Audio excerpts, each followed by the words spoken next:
The 411 Live. Where you can learn about issues that affect us every day. State of world, 411 Live. Real people, real talk. Made to help people in our community in every way.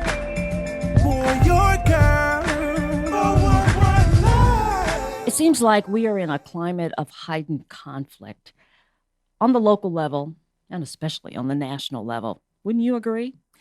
In the words of Rodney King, can we just get along? Well, we're going to talk about that. Hello, I'm Beverly Taylor, and this is the 411 Live, real people, real talk. Wouldn't it be nice if there was someone who had the skills to bring different people with different sides to the table in a civil manner and talk about the differences and de-escalate the conflict? Wouldn't that help? Well, you know what?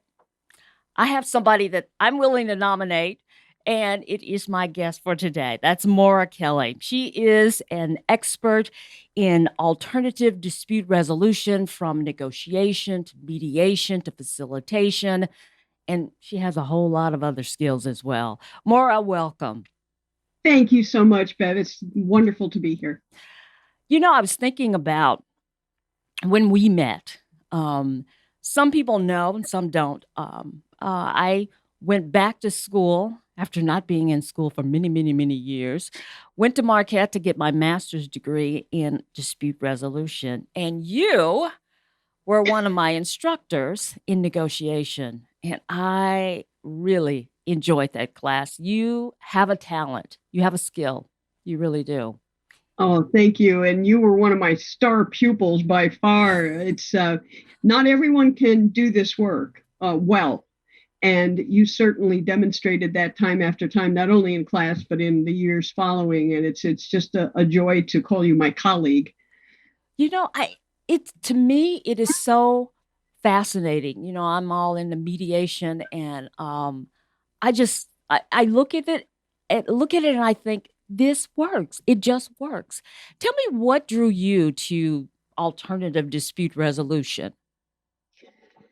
Well, in the earlier part of my working life, I was in human resources. I was a VP of HR, and the firms that I was working with were all manufacturing firms and all unionized. So I got a very early education in having to become a better negotiator, because I was the person who was at the bargaining table representing the company in labor negotiations for a new contract for the production employees or maintenance employees or whoever we were bargaining about at that time.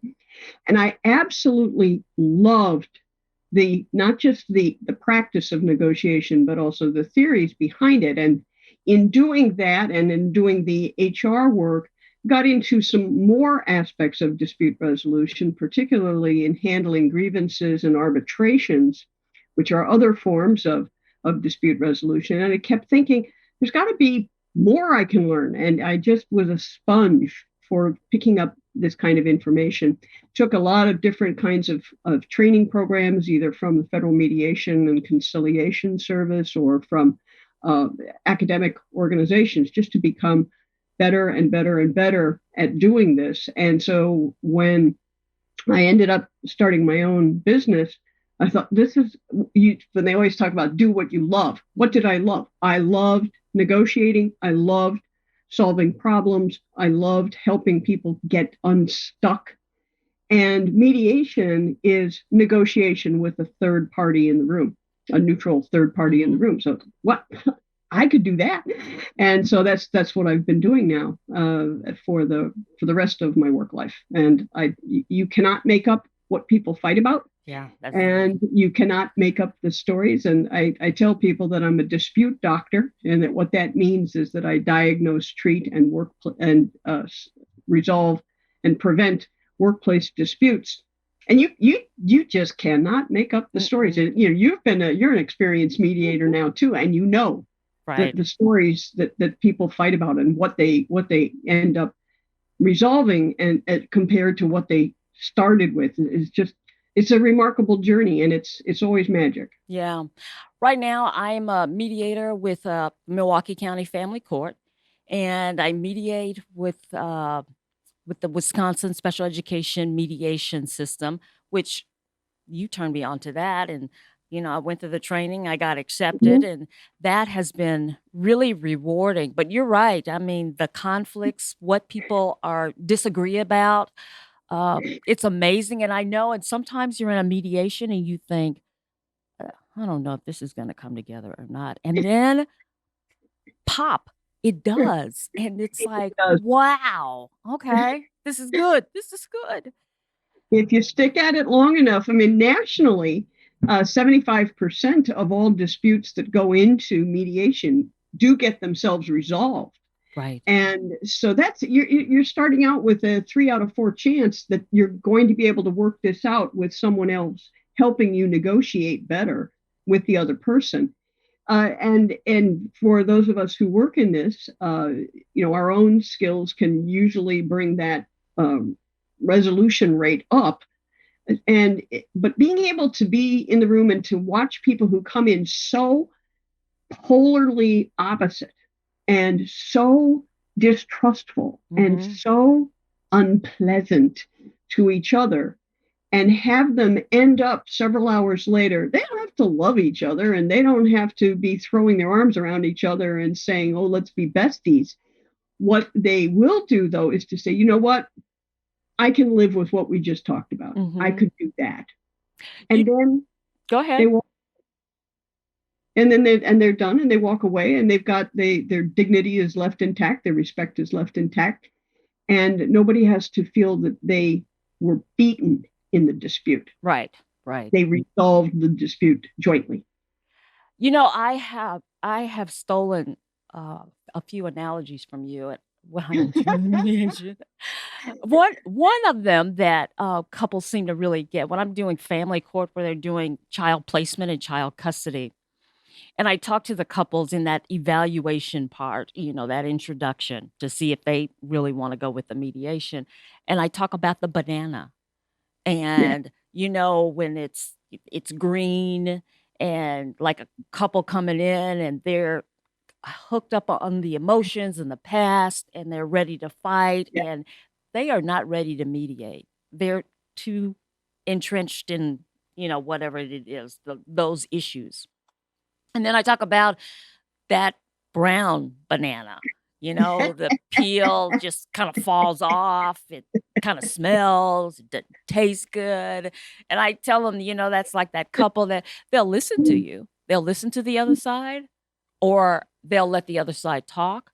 But in their mind, it's like, I don't care what you say. I'm not interested. I'm done. It's over. Yeah. So they're not ready for mediation. And then I tell them, that yellow, that golden, that ripe banana, it smells good. You peel it and you take a bite. It's sweet and it's good. That's the couple that's ready to mediate. Yeah. So, absolutely. Yeah. So I stole that from you, and I stole another one about an orange. I just, we got all the different fruit examples in mediation. Yeah, I listened to you. and the point of that, which and the banana is just a marvelous visual metaphor for it, is that in disputes, people have to want the dispute to be over. Mm-hmm.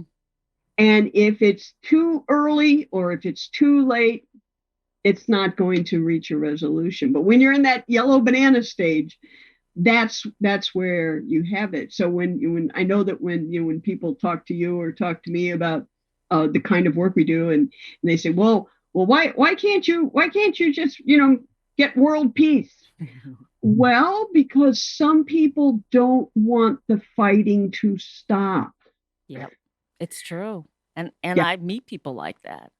Oh yeah, like and some people feed on conflict, and they view it as sport. And they like to get in there and poke and prod and rile people up and then sit back and watch the show. Yeah. And they think it's interesting or fun, or especially if they can get other people going at each other, but they get to not be involved. Right. And so there's a kind of a weird power about that. And just some people view it that way. And at the same time, the vast majority of people really dislike conflict, and they don't want to be involved in it. And they'd rather be any place else other than in it. And when it's over, they keep thinking, well, if I'd only done something different, I would have had a better outcome. Yes, you would have, but you didn't want to get involved, Right. and you didn't want to confront it and handle it and deal with it in a very reasonable, process-oriented way. Yeah.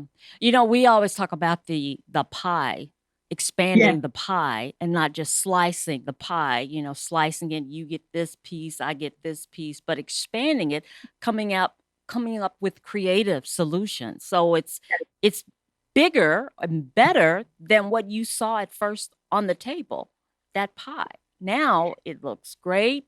Both of you can get a piece and enjoy it and come to a mutually satisfying agreement. Yeah, and maybe there's pie left over. One of the students in the program that you were in, and I had been in that program as well, getting a master's, what was someone whose native language was not English, and when we talked about expanding the pie or growing the pie, when it translated into her own language, it came out as big cake. So it was. So let's get some big cake. Yeah. and that is absolutely what happens. And the reason that mediation and a more formal dispute resolution processes work is because it does make big cake. It does expand the pie, because when the parties come in, there are only two solutions: my way or your way. And what the mediator does is to show them that, well, yes, those are two options, and there are many others. Let's go find those others. Yeah. Let's find our solution. Let's find 4 other solutions that neither one of you came in with, but that once you find out about them, you say, yeah, I could do that. Mm-hmm. That'd be fine. That works for me. Yeah. So that's one of the reasons why the process itself is so successful. Yeah. And mediation takes work. I mean, you have to be ready for it. Throw out your ideas, and the other person throw out their ideas, and not criticize, not shutting the door on it, just throwing everything out there, and then looking at it and seeing what works, what could work, what a combination, looking at different things. But to get to that point, a lot of times we have to reframe the thinking or the messaging coming from the two people, the different sides. And to me, when I was in class, you were a master at reframing. Thank you. It is a skill. It's a learned skill. Yeah. And so people can learn it, and the more you do it, the better you get at it. And reframing is for people who may not know that particular term of art in terms of the mediation world. Reframing is to take a situation and to have the parties be able to look at it in not just one of two ways, mine, yours, but to look at it as something different, something bigger, something more expansive, or sometimes something more narrow, that they can then, when you see the problem differently, you approach it differently. Yeah. And therefore you come up with different solutions. So instead of, for instance, because of the work you do in family court, instead of saying, well, I have little Susie 50% of the time. Well, what your interest is, the thing you want to most have is you want to have meaningful connection with your child. Right. That's the important thing. It's not 50%, because you could have great meaningful involvement with your child shared with the other parent, And it doesn't come down to exactly 50-50, because if it were, then you could switch the child back and forth between two houses every hour on the hour. Well, that's not in the best interest of the child. Mm-hmm. So, and kids grow. They have different needs at different times. There may be a point where they really need to be with their mother more. Maybe there's times they need to be with their dad more. Maybe there's times they need to be with other family members, aunts, uncles, grandparents, and have time with them too. And as children grow, their needs change, situations change, their academic abilities change. And so it's a constantly moving process. And by saying, no, it has to be exactly 50-50, right, or I can't do, you can't do this, or I won't do that. When you look at what is really in the child's best interest, that changes the discussion, because now it's not the parent, the individual parent best interest, it's the best interest of the child. Right. And with that mediator, you're kind of, you're the navigator of the process, so to speak. Yeah. And you can pull the couples back, because they get on the tangent and they're thinking about me. Well, you did this, so I'm going to do this. And it's like, okay, let's focus on the child. What would be best for the child here, you know? Yeah. And then it's, well, okay. And then that changes the dynamic. Absolutely. We're going to take a break, but when we come back, I want to talk about us going to the Green Bay Correctional Facility, the maximum security prison, and the work that we did there, and just how rewarding it really was. So fantastic. People who are looking and, checking us out, please leave your comments and tell us what you're thinking, because, we truly want to know. But we're going to be back, so stay with us. I hear someone go, "Didn't it come from you guys?" Strangers cough at me. Move away from me. Someone spit towards my direction. All the stereotypes that we've worked so hard to break are just going to be reversed. And I won't let that happen. We all have to play our part. I donate my plasma. I've been making masks. We deserve respect as much as everybody else. I'm a firefighter, not a virus. I'm a mask maker, not a virus. I'm a nurse. I'm a delivery woman, chef, a neighbor, artist, bus driver. I'm a doctor. Fight the virus. Fight the virus.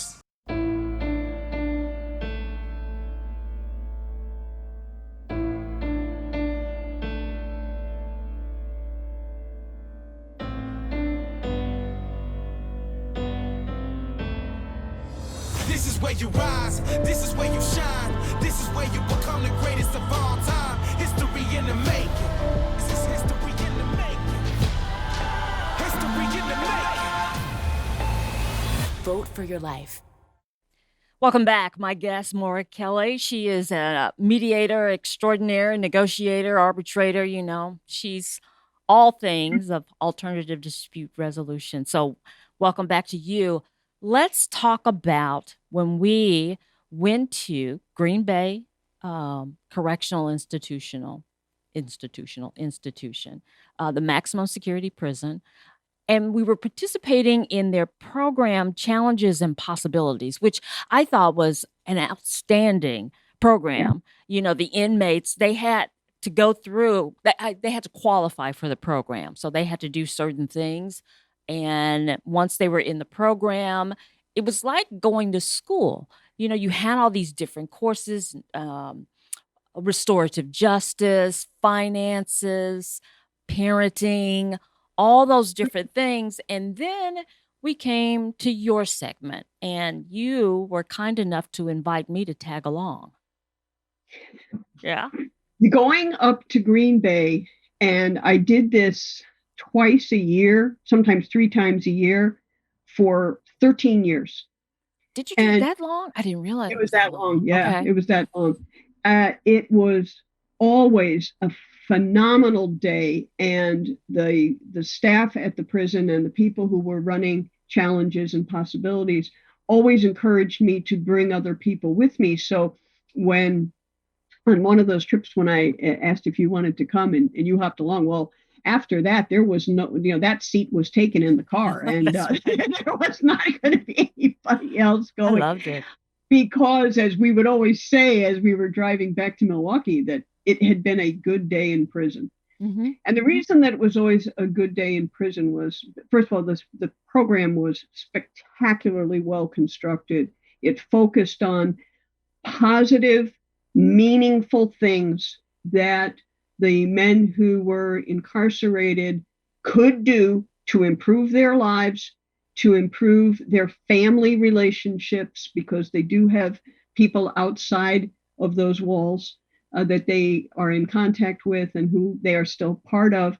And it also helped prepare them for what their next step would be. Certainly some of the people who were at Green Bay Max will never leave there. However, a number of them would qualify to be able to go to a medium security, or maybe even to a minimum security.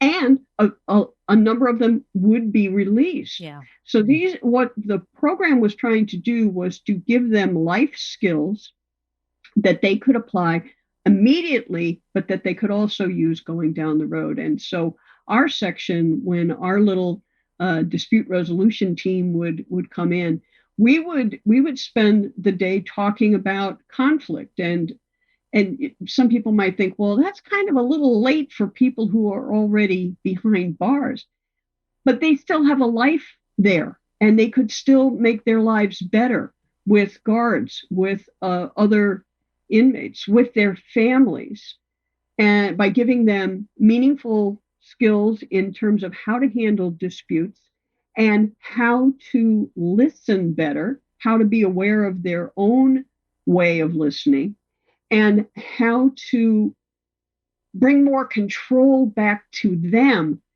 to handle some of the things that came up to them. One of the big things about obviously being in any kind of prison is that you are under a lot of other people's control. Right. And you are under a lot of rules and regulations, and you can't do this and you can't do that, or you can only do this at this particular time. And what we were trying to do in our discussions was to show them that they did have choices, and they made the choice. They decided what they wanted to do about engaging in or getting out of a dispute, either with a member of the correctional staff, or with a family member, or with their cellmate. And so this was very hands-on, practical, meaningful things. And it never failed, Bev, and you were there for so many of them. We never knew exactly how the day was going to go. We never knew who was going to be in there. And those of us who went up never knew why the person was there. Right. And that was for a good reason. And it was always very polite and formal and respectful. You were Ms. Taylor and I was Ms. Kelly, and we would refer to the people in the room as Mr. Gutierrez or Mr. Jones or Mr. O'Malley. So it was, we made it more formal in that way because it was more dignified. Right. And they would take that conversation into places we had no way to prepare for. It did go all over the place, and interesting conversations. I was amazed, and they were like sponges. They took in what, the exercise, and they participated, and the discussions were incredible. I should say that the guys, we sat in a circle, and the guys were all in a circle, and there were names underneath their chairs, so we would know what their names were, so we could refer to them as Mr. whatever. And then we would have these great conversations, and you took them, helped them to think about conflict and how easy it is to fall into it with the listening skills exercise. Just tell us just a little bit so people will know. Okay. This is a topic, as you know, that I could talk about for 8 hours, but we don't have 8 hours. The short, very, very, very, very short version We like to hear things the way we like to hear things. And there are 4 different ways of preferring how you listen. And these are listening styles. And once we all have all 4 of these styles in us, but we do have a preference for how we like to hear things, when we like to hear things, who we like to hear them from, whether we want to have our learning be visual, whether we want it to be auditory, whether we want it to be hands-on and kinesthetic. We like what we like. And once you know what listening style you have, in other words, how you like to hear things, it makes it easier for you to understand why it is that that other person is so annoying to you, because they're not hearing things the way you want to be hearing things. And the biggest example of this, the 2 most prevalent styles are people listeners and action listeners. Mm-hmm. People listeners love to tell stories. How was your weekend? Oh, well, it was kind of interesting because we were going to have some people over for dinner and we wanted to do something really different. And I was looking at some of these cookbooks and boy, you can really get lost in those things because you start reading and then you look at all those ingredients. You don't even know what some of them are. And I saw that one of those ingredients was something that, I had read about it. Now, if you're not a people listener, the little thought bubble over your head is going, shut up, stop talking. Because you asked what you thought was a simple question, but a people listener really thinks you want to know. And so they're going to tell you everything. They're going to tell you all the details. And they're going to tell you who was there and what they were wearing and what you had and everything because you asked. And people listeners love people. They love relationships. They love connections. They are extremely good at seeing somebody walk by and know that there's something wrong with that person. They go, oh, what's wrong? I can tell. It's all over your face. Other person doesn't have to say a word. A people listener will see it. They'll know it. They pick up on it. They're great emotional glue. Mm-hmm. They can also be a little involved in your life when you don't want them to be. Mm-hmm. And they can jump to conclusions sometimes that can be way off the track. So if someone says, well, I'm taking the dog into the vet, the people listener will, oh my God, that's so terrible. I'm still not over when we had to put Fluffy down. And we're just going in for shots. So they can get overly involved. Okay. Now, on the other hand, action listeners speak and think in bullet points. ABC, 1, 2, 3, get it done. How was your weekend? Fine. Now, if you're not an action listener, the thought bubble over your head is, wow, that person, she's so cold. Good Lord, how did she ever even get a family? Oh my God. They won't understand that you asked, I answered. Mm-hmm. I'm done. And I'm going to be efficient and orderly, and I'm not going to do this. So if you have 2 people who have these very different styles, you start from a position of, one person saying, stop talking, and the other person saying, talk more. Right. And so, boom, right there, you've got a difference. It's not a difference in trying to do things on purpose or that I'm really wanting to rally you up. It's just that I hear things differently and I communicate differently than you do. That doesn't make me right and you wrong. That makes us different. Right.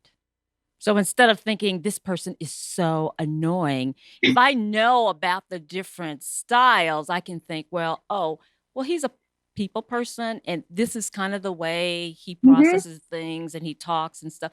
I can deal with that. I just know that if I don't have a lot of time, maybe I can say, don't have a whole lot of time. We should get together another time, or something.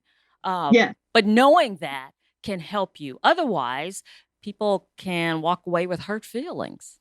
Right. And it's the important point, Bev, and you've put your finger right on it, is it's just the awareness that we're not all the same. Right. And that's okay.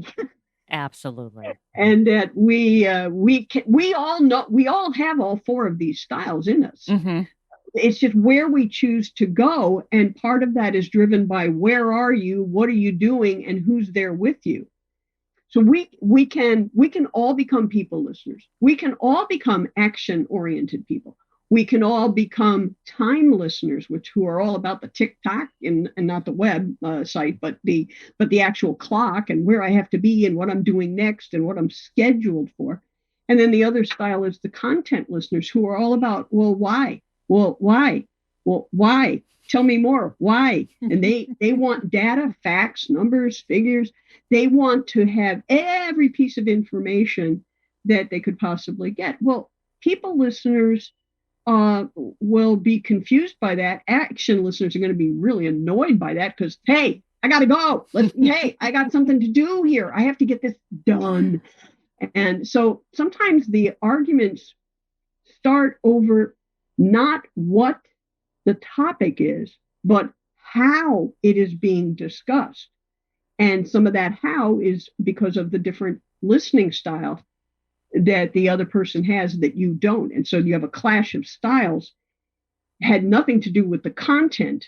It was a style thing first. Then you get into the content. And then you're off to the races. There you go. There you go. I hope people listening can pick up on that and think of that in terms of their, their personal relationships, interpersonal relationships, whether it's family or the workplace. That could be very, very helpful. Well, Moira Kelly, I had so many things on my list to talk to you about, but we don't we have could be enough here. time. We could do a 2-week podcast. Yeah, we could. Right? Yeah, we could. We're gonna have to bring you back on. And I know that you had travel arrangements that, you rearranged so you could be here, and I really want to thank you for that. I would do anything for you, Bev. You know that, and it's always such a treat to hang out, and we've had some epic lunch gabs, and so anything you need, I'm here to help you, buddy. All right, Moira Kelly, owner of Kelly Consulting, mediator, arbitrator, negotiator. You're doing webinars and you're a busy woman. You really are. So I am. Thank you for sharing your time with us. So thank you and happy travels. Thank you so much. Appreciate it, Bev. Take All care. right. And thank you for joining us for another episode of the 411 Live, Real People, Real Talk. If you're interested in other episodes that we've done, you can go to your favorite podcast platform and put in the 411 Live. You'll find us there. You can also go to YouTube. You'll find us there. If you go there, please subscribe. We are a nonprofit organization, so if you feel so inclined to be a sponsor, go to the 411live.org, our website, and we would really appreciate anything you could do. But for now, thank you for joining us. I'm Beverly Taylor. This is the 411 Live. Real people, real talk. Thank you.